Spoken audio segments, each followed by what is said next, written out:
والصلاة والسلام على رسوله الأمين خاتم النبيين سيد الأولين والآخرين قائد غر المحجلين سيدنا ومولانا محمد رسول رب العالمين وعلى آله الطيبين الطاهرين وأصحابه الكاملين العارفين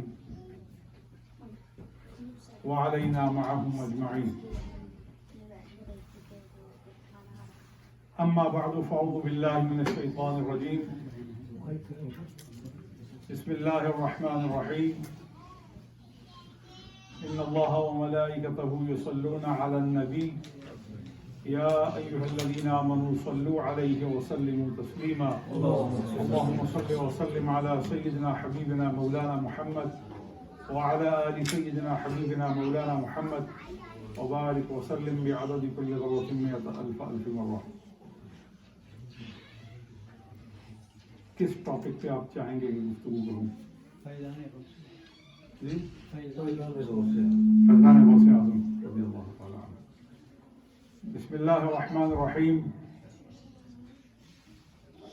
اللہ ولی الذین آمنوا یخرجهم من الظلمات الى النور. صدق اللہ و صدق رسولہ. حضرات علماء کرام، عوام اہل سنت و جماعہ، آج یہاں شکاگو میں مسجد حمیدیہ میں اس نورانی نشست کا خوبصورت اہتمام اس غرض کے ساتھ کیا گیا کہ ہم سیدنا غوث اعظم محبوب سبحانی، شہباز لامکانی، قندیل نورانی، ہیکل ربانی، مرشد حقانی، مرد نورانی، سلسلہ سلطانی، محبت انوار و تجلیات یزدانی، شیخ کل، شیخ الانس والجن، سیدنا شیخ الاسلام ابو محمد محی الدین عبد القادر الجیلانی رضی اللہ تعالی عنہ وعنا کے فیضان پر گفتگو کریں. قرآن کریم میں اللہ تعالیٰ نے ارشاد فرمایا ہے سورہ بقرہ میں، اللہ ولی الذین آمنوا یخرجهم من الظلمات الى النور. اللہ ولی ہے ان کا جو ایمان لائے، اور جن لوگوں کو ایمان کے سبب اللہ کی ولایت حاصل ہو گئی، اور وہ لوگ جو ولایت ربانی سے بہرمند ہوئے، ان کی نشانی کیا ہے؟ فرمایا یخرجهم من الظلمات الى النور. ولایت الہی کی خلعت فاخرہ پانے والوں کی نشانی یہ ہے کہ جیسے ہی انہیں یہ خلہ نصیب آئی، جیسے ہی انہیں یہ صفت حاصل ہوئی کہ ولی الذین آمنوا، ان کا ولی اللہ ہو گیا، ان کا دوست اللہ ہو گیا، ان کے حلقہ تولا کو قرب خدا بندی کی جلا مل گئی ہے، اور معیت ربانی کی ان کو تجلیات نصیب ہو گئی ہیں، اور وہ اس سے بلندیوں پر چلے گئے، اور ان کی قدر و منزلت بڑھ گئی. کیسے؟ جیسے سونے کے زیورات میں پیتل کا ٹانکا لگنے سے وہ پیتل کی قیمت میں نہیں رہتا، وہ سونے کی قیمت میں آ جاتا ہے۔ جب کوئی بندہ معیت الہی میں آتا ہے تو وہ اپنے ظاہری اعمال میں بے قدر ہوتا ہے، اس کی ظاہری قیمت بہت ہیج ہوتی ہے، اس کی ظاہری صورت بہت معمولی ہوتی ہے، لیکن جیسے ہی وہ معمول کے اس دائرے سے نکل کر نور کے دائرے کی طرف اور حضور قدس کے دائرے کی طرف بڑھتا ہے تو اس کی مثال ایسے ہے جیسے پیتل کو سونے کا قرب مل گیا ہے۔ یا یوں سمجھیے کہ جیسے نماز پڑھنے والا مسجد میں نماز پڑھتا ہے تو اس کی نماز کی بڑی قدر و قیمت ہے، اکیلے نماز پڑھے تو نماز کا جو اجر ہے، جو ثواب ہے، وہ اسے ملے گا، لیکن اگر اسے خاص توفیق سے جماعت نصیب ہو جائے تو وہی نماز 27 گنا اس سے اجر و ثواب کے لیے زیادہ نتیجہ دینے والی ہے۔ لیکن اگر وقت کا ستارہ اور بلند ہو اور اسے مسجد نبوی مل جائے، حضرت محمدی سے وہ بہرمند ہو جائے، نماز تو وہی ہے، رکعت بھی وہی ہے، وظیفہ بھی وہی ہے، اس نے ثنا پڑھنی ہے، اس نے تعوذ پڑھنا ہے، اس نے تسمیہ پڑھنا ہے، اس نے فاتحہ پڑھنی ہے، اس نے سورت پڑھنی ہے، رکوع میں جانا ہے، وہی تسبیحات ہیں۔ ایک دفعہ تسبیح پڑھنا فرض ہے، دوسری دفعہ پڑھنا واجب ہے، تیسری دفعہ پڑھنا سنت ہے، 3 تسبیحات وہ بھی اتنی ہیں۔ پھر اس کے بعد اس نے تسمیح اور تحمید کہنا ہے، یعنی سمع اللہ لمن حمدہ ربنا لک الحمد، اور پھر اس کے بعد اس نے سجدہ کرنا ہے، سجدے کی بھی 3 تسبیحات ہیں اسی ترتیب اور حکم کے ساتھ جو میں نے بیان کی ہیں۔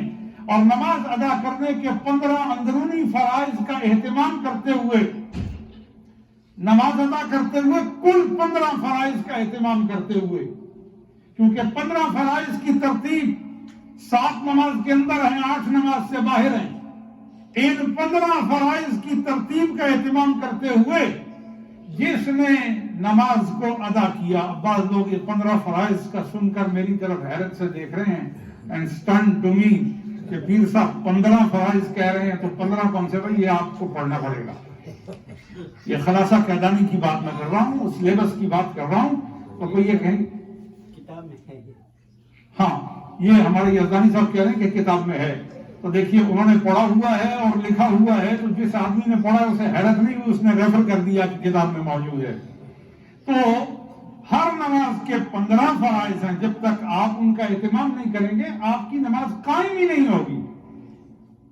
تو میری ڈسکشن یہ نہیں ہے کہ میں اس وقت خلاصہ قیدانی کے حوالے سے علامہ لطف اللہ قیدانی جنہوں نے اپنا خلاصہ لکھا اور خلاصہ لکھ کر انہوں نے اس کے سر وقت میں لکھا، گر تو ندانی خلاصہ قیدانی تو مسائل نماز قیدانی، اگر تو نے خلاصہ قیدانی نہیں پڑھا تو پھر تجھے نماز کے مسائل کیسے آئیں گے؟ گر تو ندانی خلاصہ قیدانی تو مسائل نماز قیدانی، اگر تو نے خلاصہ قیدانی نہیں پڑھا تو تمہیں نماز کے مسائل نہیں آ سکتے۔ تو جس طرح خلاصہ قیدانی پڑھنے سے نماز کے مسائل آ جاتے ہیں، اس طرح مصطفیٰ کے عشق کی محفل میں آنے جانے سے ایمان کی تازگی آ جاتی ہے، ایمان کی برکتیں اور بہاریں آ جاتی ہیں۔ تو یہ مسجد حمیدیہ کی جو آج مجلس ہے اور یہ جو تقریب ہے، یہ گلشن ایمان کی تازگی اور ایمان کے درختوں کی آبیاری ہے کہ آؤ حضور کا ذکر سن کر اپنی شاخ ہائے تمنا ربانی کو ہم ہرا کرتے ہیں، اور جس شاخ پر بہار نہیں آئی اس کو بہار دینے کے لیے ذکر پروردگار کرتے ہیں۔ چنانچہ فرمایا جو اللہ کا ولی ہے، جو اللہ والا ہے، اس کا بڑا مقام ہے، اور یہ مقام قرآن بیان کرتا ہے، جس کو اللہ کی ولایت مل گئی، جس کو اللہ کی خاص نوازش حاصل ہو گئی، یقیناً اللہ تو شارب سے زیادہ قریب ہے۔ وَنَحْنُ أَقْرَبُ إِلَيْهِ مِنْ حَبْلِ الْوَرِيدِ، ہم تو اس کی جان حیات کا اپنے اندر سامان رکھنے والی جو رگ ہے ہم اس سے بھی زیادہ قریب ہیں. وَفِي أَنفُسِكُمْ أَفَلَا تُبْصِرُونَ. تمہاری جانوں کے اندر اگرچہ روح تمہاری زندگی کا سبب ہے، لیکن ہماری جو عنایات ہیں اور ہماری نوازشات ہیں اور ہمارے احکامات ہیں وہ تمہاری زندگی کا اصل سبب ہے. روح اگر تو تمہارے جسم میں ہے تو وہ ہمارے حکم سے ہے نا. جب تک ہمارا حکم روح کو جسم میں موجود رکھنے کا ہے تو تم زندہ ہو. تو پتہ یہ چلا کہ زندگی تو مشیت الہی پر موقوف ہے، مرضی الہی پر موقوف ہے. تو اگر مرضی الہی کو ہی زندگی سے تعبیر کیا جائے تو کوئی مبالغہ اور مذائقہ نہ ہوگا. تو جن لوگوں نے اپنی زندگی ہی اللہ کی مرضی کے مطابق کر لی ہے، اب اندازہ کیجئے کہ ان کی زندگی کی جاویدانی کا عالم کیا ہوگا. وہ چلتے ہیں تو زندہ ہیں، وہ قبر میں ہیں تو زندہ ہیں، وہ بازار میں ہیں تو زندہ ہیں، وہ پاتال مزار میں ہیں تو زندہ ہیں، وہ جہاں کہیں ہیں وہ زندہ ہیں. کیوں؟ کیونکہ انہوں نے زندہ خدا سے اپنا تعلق قائم کر لیا. یہ تو وہ عمومی تبصرہ ہے جو کیا اور میں، یعنی کہتر اور مہتر ہر ایک کے لیے یہ تخفیف کے طور پہ کہ و مہ کہا جاتا ہے. یعنی کہ سے مراد کہتر، مہ سے مراد مہتر. یہ تخفیف اس کے لیے کی گئی ہے، یہ معلوم ہونا چاہیے. بعض کہ اور میں کہتے ہیں، غلط ہے. کہ و مہ یعنی کہتر و مہتر، یعنی کوئی بھی کسی درجے کا طبقے کا اہل ایمان ہے، اہل تقوی ہے، اہل معیت ہے، اہل توحید ہے اور اہل یقین رسالت ہے اور اہل ضروریات ایمان ہے. ضروریات ایمان کیا ہیں؟ وہ حقائق ہیں جن کے بغیر کسی کو مومن نہیں مانا جا سکتا، اور جب تک وہ ضروریات ایمان کو مانتا ہے اسے کافر نہیں کہا جا سکتا. اللہ پر جس کا ایمان ہو، ملائکہ پر جس کا ایمان ہو، کتب پر جس کا ایمان ہو، رسولوں پر جس کا ایمان ہو اور روز آخر پر جس کا ایمان ہو، تقدیر کے خیر و شر کے ساتھ اللہ کی طرف سے مقرر ہونے کا جس کا ایمان ہو اور قیامت کو اٹھنے کا جس کا اعتقاد ہو، وہ شخص جو ہے وہ کبھی کافر نہیں ہو سکتا جب تک وہ ان حقائق میں یقین رکھتا ہے. تو یہ حقائق جو ہیں جب آپ کے اعتقاد میں شامل ہوں تو آپ کو ایک عمومی نور نصیب ہو جاتا ہے. لیکن جب آپ اپنی زندگی سے ہر حرام کو نکال دیں اور پابند بنا دیں اپنی زبان کو کہ یہ جھوٹ نہیں بولے گی، اپنی آنکھ کو پابند کر دیں کہ کسی فحاشی کو نہیں دیکھے گی، اپنے دل کو پابند کر دیں کہ یہ حق کی محبت کے سوا کسی اور سے محبت نہیں کرے گا، بلکہ سمجھ لیں کہ جب دل ایک ہے تو یہ ایک کے لیے ایک ہے. دل ایک ہے تو یہ ایک کے لیے ہے. زبان ایک ہے تو یہ ایک کے لیے ایک ہے. لیکن آج کا دور بھی کچھ عجیب دور ہے. آج کل لوگوں نے ایک زبان کے نیچے کئی زبانیں رکھی ہوئی ہیں. وہ اس ایک زبان کو تو استعمال نہیں کرتے، مصنوعی زبانوں کو ہلاتے ہیں. کبھی اس سے جھوٹ بولتے ہیں، کبھی اس سے دھوکہ دیتے ہیں، کبھی اس سے کفر کرتے ہیں، کبھی اس سے فساد کرتے ہیں، کبھی اس سے نفاق کی صورتیں پیدا کرتے ہیں، کبھی اس سے شیطان کو خوش کرتے ہیں، کبھی اس سے نفس کو خوش کرتے ہیں. لیکن کاش کسی کو وہ زبان استعمال کرنا آ جائے جس سے خدا خوش ہوتا ہے. وہ زبان ذکر ہے، وہ زبان شکر ہے، وہ زبان تلاوت ہے، وہ زبان علم حدیث ہے، وہ زبان فقہ ہے، وہ زبان نور ہے، وہ زبان سحور مناجات ہے، وہ زبان سحور لیالی ہے. من طلب العلا سحر اللیالی، جو بلندیوں کو چاہتا ہے وہ رات کو اپنے پہلو کو بستر کے ساتھ نہ رکھے، وہ رات اپنی جبین کو مصلے پر ٹیک کے رکھے. جو رات اپنی جبین مصلے پر ٹیکتا ہے پھر اس کا دل عرش الہی کے سامنے جا کے ٹکتا ہے. تو لہذا یہ تو عموماً طالبین تقوی کی بات ہے. رہی فیضان غوثیہ کی، جو لوگ تقوی طلب کرتے ہیں، جو لوگ معیت الہی کی تلاش میں نکلتے ہیں، جو لوگ اپنے جسم کو پاک کرتے ہیں، جو لوگ اپنے کانوں کو پاک کرتے ہیں، جو لوگ اپنی آنکھوں کو ستھرا رکھتے ہیں، جو لوگ اپنی تنہائیوں کو خوف خدا اور محبت خدا سے مالا مال اور نورانی اور مطہر اور منور کرتے ہیں، اس طبقے کے سردار کو غوث اعظم جیلانی کہا جاتا ہے۔ وہ طبقہ حضرت سیدنا غوث اعظم محبوب سبحانی شہباز مکانی حضرت شیخ سید عبد القادر جیلانی الحسنی والحسینی کا قیادت کے ساتھ معزز کیا گیا طبقہ ہے، اور اس کے لیے حضرت عارف باللہ خواجہ خواجہ حضرت جلال الدین رومی رحمت اللہ تعالی علیہ فرماتے ہیں غوث اعظم درمیان اولیاء۔ کہا تم کیا جانو کہ مقام غوث الورا کیا ہے؟ غوث اعظم درمیان اولیاء، غوث پاک کی ولیوں میں ایسی شان و منزلت ہے کیوں محمد درمیان انبیاء، ایسے کہ جیسے سید عالم صلی اللہ علیہ وآلہ وسلم وسلم نبیوں کی بارات میں ہیں، نبیوں کے جھرمٹ میں ہیں، نبیوں کے بیچ میں ہیں، جیسے نبیوں کی بارات میں نوشہ مصطفیٰ ہے، ایسا ولیوں کی بارات میں نوشہ غوث الورا ہے۔ سب اولیاء ان کے باراتی، سب اولیاء ان کے خیراتی، سب اولیاء ان کے دریوزگر۔ اور عارفان حق کیا کہتے ہیں؟ عارفان حق یہ فرماتے ہیں کہ غوث اعظم رضی اللہ تعالیٰ عنہ کا کیا مقام ہے۔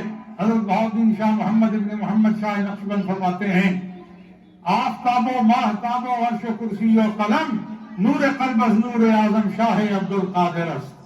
فرمایا آفتاب بھی، ماہتاب بھی، اور نور قلب بھی، اور نور اعظم بھی، یہ سب کا سب استعارہ کیا ہے؟ کہا یہ سب کا سب استعارہ ہے عبد القادر کی عظمتوں کا۔ جس کو عبد القادر کہا جاتا ہے وہ آفتاب بھی ہے، وہ ماہتاب بھی ہے، وہ نور قلب بھی ہے، نور اعظم بھی ہے، اور میرا مرشد بھی ہے، میرا رہنما بھی ہے۔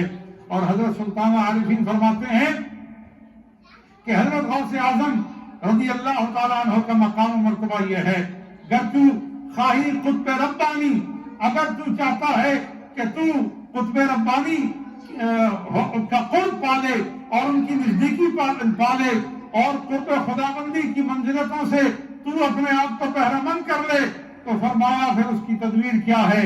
فرمایا سگے درگاہ میرا شو کی خواہی قرب ربانی، کہ غوث پاک کے در کا وفادار ہو جا، غوث پاک کے در کا منسلک ہو جا، غوث پاک کے در کے ساتھ تعلق رکھنے والا ہو جا۔ گر کی خواہی قرب ربانی، اگر تجھے خدا کا قرب چاہیے کہ برشیراں شرف دارت سگے درگاہ جیلانی، کہ غوث کے در کے کتوں کو شیروں پر بھی فضیلت و تفوق حاصل ہے۔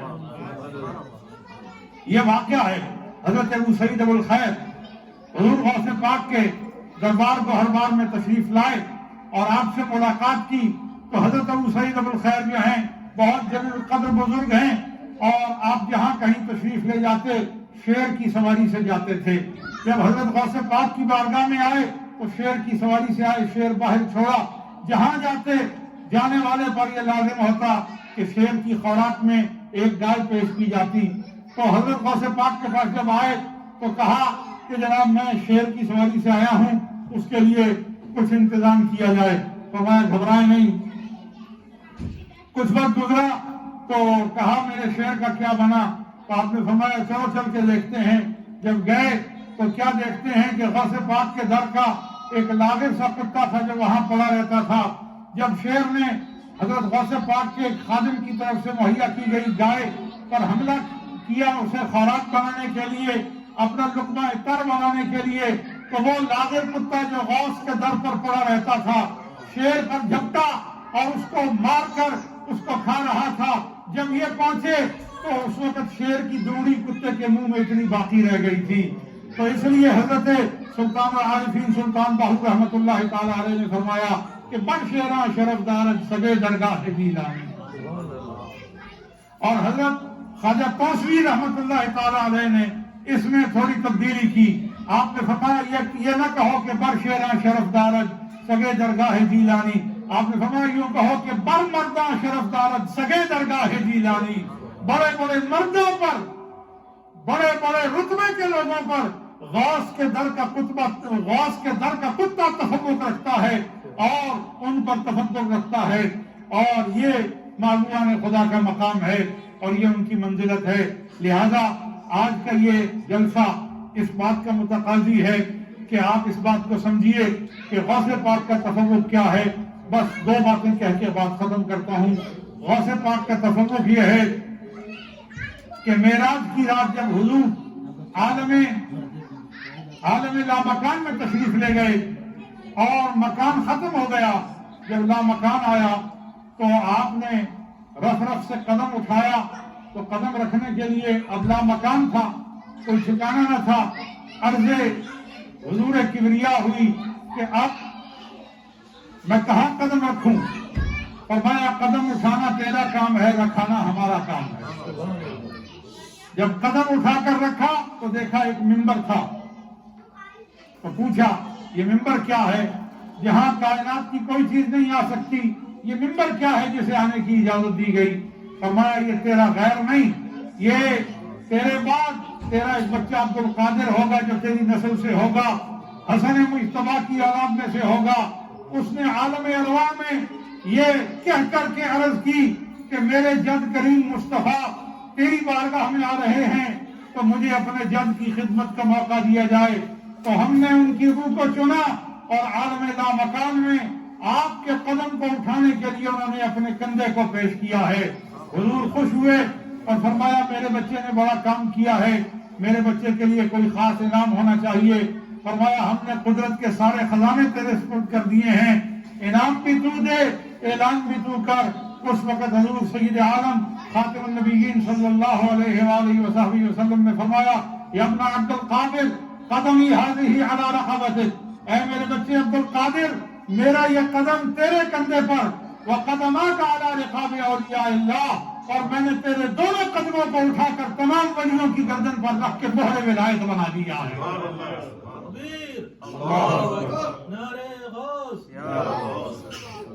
تو کوئی ولی نہیں ہو سکتا جب تک وہ شیخ سید عبد القادر جیلانی کے قدم کے نیچے نہیں آ جاتا، اور اگر کوئی شخص حضرت غوث اعظم کے زیر قدم آنے کا انکار کرتا ہے تو جانیے وہ اپنی ولایت کا انکار کرتا ہے۔ جیسا کہ ایک مشہور ہمارے سلسلہ حالیہ چشتیہ کے حضرت خواجہ خواجگاہ غریب نواز حضرت شاہ سلیمان توسوی کا قصہ آتا ہے کہ ان کا ایک مرید ایک قادری کے ساتھ سفر کر رہا تھا۔ اثناء سفر میں اس کے ساتھ کوئی مباحثہ ہو گیا اور اس قادری نے کہا کہ میرے پیر شیخ پیران پیر دستگیر کا قدم سب ولیوں کی گردن پر ہے۔ اس چشتی مرید نے کہا سب کی گردن پر ہوگا مگر میرے پیر کی گردن پر نہیں۔ تو تکار بڑی تو آخر طے ہوا کہ چلو حضرت کی بارگاہ میں جا کے ان سے فیصلہ کرواتے ہیں۔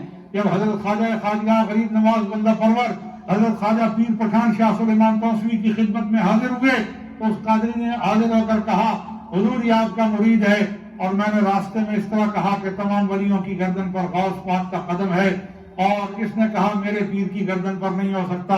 حضرت پیر پٹھان کو جلال آ گیا اور فرمایا یہ بدبخت غوث کے قدم کا میرے لیے اس واسطے انکار کرتا ہے کہ یہ مجھے ولی نہیں مانتا ہوگا، اگر یہ مجھے ولی مانتا ہوتا تو کبھی قدم غوث کا انکار نہ کرتا۔ کہ بر شیراں شرف دارد سگے درگاہ جیلانی، کہ بر مرداں شرف دارد سگے درگاہ جیلانی۔ لہذا سید عالم صلی اللہ علیہ وآلہ وصحبہ وسلم کی نسل طیبہ میں، آپ کی ذریت طاہرہ میں، آپ کی عطرت منورہ میں حضرت شیخ سید عبد القادر جیلانی ایک بدر منیر ہیں جن میں حضور کا حسن عتم پایا جاتا ہے، اور حضرت امام مہدی سے پہلے تمام ولیوں کا فیض اور تمام ولایتوں کا جو منبع ہے وہ ذات سیدنا غوث اعظم رضی اللہ تعالی عنہ ہے۔ اللہ تعالیٰ ان کے فیضان سے ہمیں بھی وافر حصہ سمیٹنے کی توفیق دے اور اس مسجد کو تا صبح قیامت آباد رکھے، اور یہاں آ کر سجدہ ریز ہونے والوں کو برکتیں ملتی رہیں۔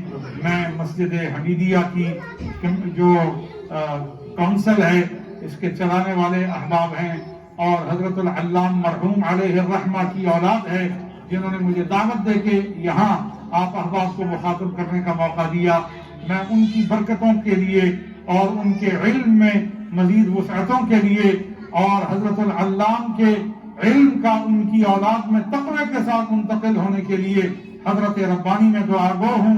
پروردگار عالم سب کو اجر عظیم عطا فرمائے. وما توفیقی الا باللہ علیہ توکلت و الیہ انیب.